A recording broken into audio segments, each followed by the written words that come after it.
The lights were on, the trees were lit, but the welcome wasn't there. This is a call family. Let's begin today's story. Hi, my name is Billie Harrison. I'm 29. I design mobile games for a studio in Portland. Last Christmas, I drove back to Beaverton with a warm pie on my lap, snow on the lawn, lights around the porch. The kind of scene that makes you think family is simple. I walked up the steps, pie in my hands. Before I could knock, my dad opened the door. He didn't smile. He didn't move aside. He just said, "We don't want to see your face." Behind him, my younger brother Colby leaned on the hallway wall, arms crossed, smirk ready, like he'd been waiting to watch me get pushed out. I stood there, cold air on my back, warm pie in my hands. Then I smiled. Small. Quiet. The kind you use when something breaks in a clean line. "Okay," I said. And I walked back to my Civic. That night, while I ate grocery store dinner alone, my phone exploded. Missed calls, voicemails, texts from numbers I didn't save. And that's when I realized this wasn't a bad Christmas. It was the beginning of the real story. The part where 3 years of secrets finally surfaced. And someone was about to learn what happens when you push the quiet one too far. Before I go on, tell me where you're watching from. Echoes of Life wants to know who's sitting with us tonight. Growing up, we never had much. A cold rental.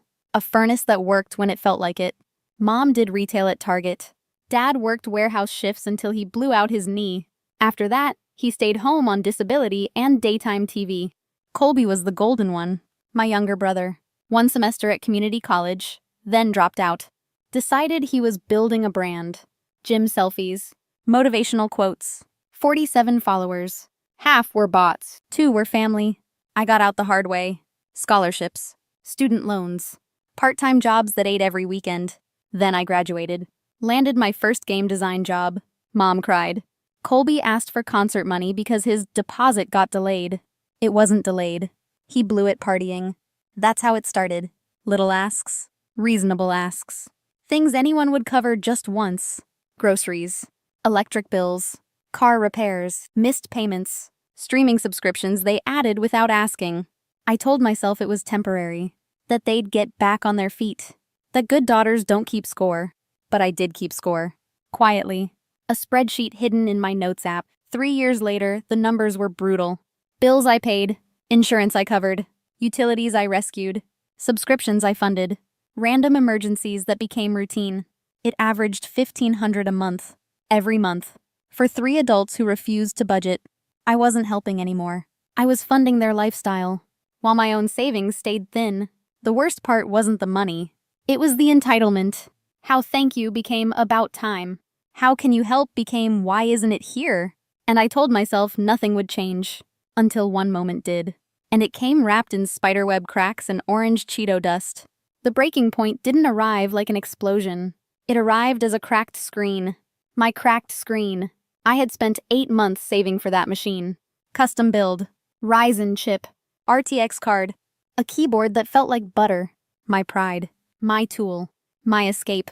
One Friday, Colby asked to borrow it. Said he needed it for freelance logo work. Said it was urgent. Said it would be a weekend. He returned it 3 weeks later. The screen was shattered. A spiderweb of dead pixels. The USB port hung crooked. The spacebar was fused with grime. And the keyboard was dusted in bright orange. Cheetos. Of course it was Cheetos. What happened? I asked. He shrugged. Actual shrug. Accidents happen, he said. Then he added, "You can replace it. You make good money." Something inside me froze. Not rage. Not hurt. Clarity. Sharp, steady clarity. I told him to leave. He called me dramatic. Then he called me selfish. Then he slammed my door. I stared at that laptop for a long time. At the damage. At the casual disrespect. At the line he finally crossed. And that night, I stopped replying to money texts. Stopped rescuing unpaid bills. Stopped covering mistakes disguised as emergencies. They noticed fast. Mom said I was distant. Dad said I was forgetting where I came from. Colby posted vague quotes about fake people. But nothing compared to the ask that came next. Late October, near midnight. I was debugging a holiday event animation. Colby called. He said he needed help again. His landlord was being unfair. He hadn't paid rent for 2 months. He needed a co-signer for a new place. Just 6 months until he rebuilt his credit. I asked how much he owed. He dodged the answer. Finally admitted the truth. 2 months behind. Facing eviction. Still somehow the victim. I told him no. He acted like I'd announced a death. Said I was heartless. Said he'd be homeless. Said I'd regret it. But the word held. It didn't crack. Neither did I. And from that moment, everything shifted. Because once you say your first real no, your whole life realizes it can finally change. And mine was about to change faster than anyone expected. If this were your life, what would you do? Echoes of Life wants your take. Comment 1 to keep the peace quietly.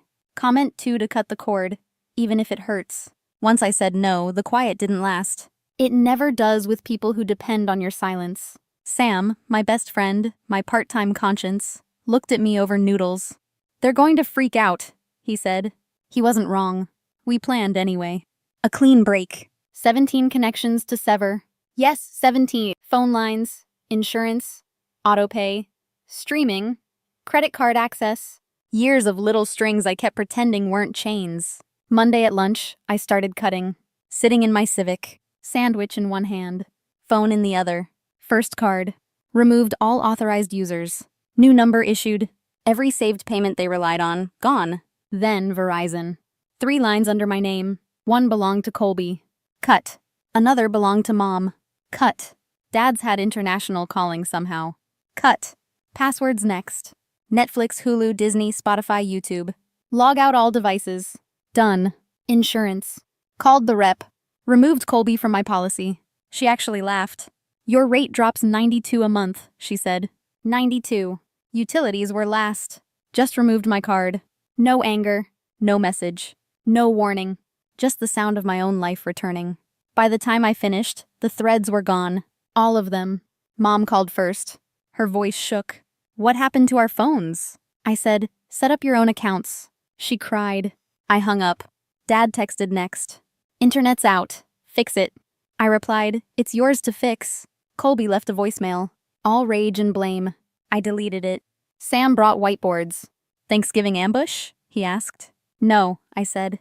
"Christmas." He raised his brows. "Cold." "Fitting," I said. Christmas morning arrived sharp and bright. I parked on the street, held another warm pie in my hands, walked up the familiar path. Dad opened the door, already red-faced, already ready to explode. "In the kitchen," he barked. Not a greeting. A command. I followed. Mom behind him. Colby leaning in the doorway, watching like a spectator at his favorite sport. Dad didn't waste time. "You're turning everything back on. Today." "No," I said. Clear. Steady. Mom tried shaking guilt into me. "We can't afford new accounts." "You weren't affording the old ones," I said. Dad jabbed a finger at my chest. "We raised you. You owe us." And that's when I pulled out my phone, opened my spreadsheet, turned the screen toward them. 3 years. $43,000. Color-coded. Documented. Undeniable. Mom went pale. Dad sputtered. Colby swore under his breath. I set the phone down gently. "I'm not paying anymore," I said. "Not today. Not ever." And that's when Christmas truly detonated. When Christmas blew up, I thought that was the peak. It wasn't. Not even close. The week after, my phone stayed quiet. Too quiet. Sam said the silence was a setup. He was right. It started with a fraud alert. A random Tuesday. I was debugging snowflakes for a winter patch. My bank pinged me. Suspicious activity detected. Someone tried my canceled card. Gas station. Grocery store. Gaming shop. All in Beaverton. All near my parents' house. My stomach dropped. I checked my actual account. $4,000 yesterday. 83 today. Gone. 6 ATM withdrawals. Back to back. Daily max. Whoever did it had my PIN. And then it clicked. Last year, Colby borrowed my car. My wallet stayed in the console. 6 hours alone. 6 hours to memorize a card number. 6 hours to watch me type my PIN. My hands shook dialing the police. But my voice didn't. The detective, Barnes, listened quietly. I showed him dates, amounts, locations. He asked if I had documentation. I showed him the spreadsheet. 3 years. 43,000. His eyebrows climbed. "We'll pull footage," he said. 48 hours later, he called back. They had everything. ATM cameras, angles, clear as daylight. Colby, my debit card in his hand, looking straight at the camera. No mask, no hesitation. Just entitlement. He denied it at first. Then changed his story. Said I gave permission. Said it was a loan. Barnes didn't buy a word. Mom called that night. Honey, the police came. What did you do? I said, reported a crime. She whispered, you'll ruin his life. I said, he ruined mine first. Then I blocked the number. Dad left 3 voicemails. All threats. All useless. I saved every one. 12 days later, the bank refunded my money.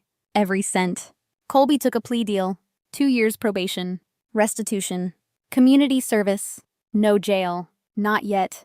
He posted online about being betrayed. Relatives acted shocked. Sam wanted to reply with receipts. I told him to let it rot. Then a letter came. My parents' handwriting. An itemized bill. $9,000. Legal fees. Bail. Expenses for supporting Colby. At the bottom, we know you have the means. Sam read it. Then wrote his own bill. $43,000. Itemized. Signed. Sent back with a photo. Dad called instantly. Sam answered. I promise you, he said. If you keep pushing, I'll post everything. The calls stopped. The messages stopped. The pressure stopped. Finally. Or so I thought. Because real consequences were still coming. And not just for them. The consequences didn't land fast. They landed slowly. Quietly. Like snow building weight on a roof. 3 months after the plea deal, Colby slipped again. Missed community service. Drove with a suspended license. Got picked up during a traffic stop. The judge didn't play. 60 days in county. Extended probation. Mandatory restitution. Mom and Dad didn't show. Not one person from the house I bankrolled for years. Just me and Sam in the back row. Watching the fallout finally stick. I didn't feel triumphant. Didn't feel broken. Just done. Like I'd put down a weight nobody else ever noticed. When Colby got out, the payments began. $50 a month. Automatically. Every 30 days. My name on his statement for years to come. Sam howled when he heard. He has to pay you for the next decade. I shrugged. It's accountability, not revenge. Life moved again. Steady. Warmer. Mine. Work promoted me. I saved money for the first time in years. Sam and I built an indie game. Harper joined us. We formed a team. A real one. Then one night, a year after Christmas, we made a decision. We'd quit our studio. Start our own. Build something that belonged to us. We toasted with cheap drinks. Laughed too loud. Mapped out the future on sticky notes. Around midnight, my phone buzzed. Unknown number. Colby. A short message. No excuses. No ask. I'm sorry for everything. I hope you're okay. I read it twice. Then blocked the number. Mercy doesn't always require access. And as I turned off the lights, I realized something simple. Walking away didn't destroy me. It freed me.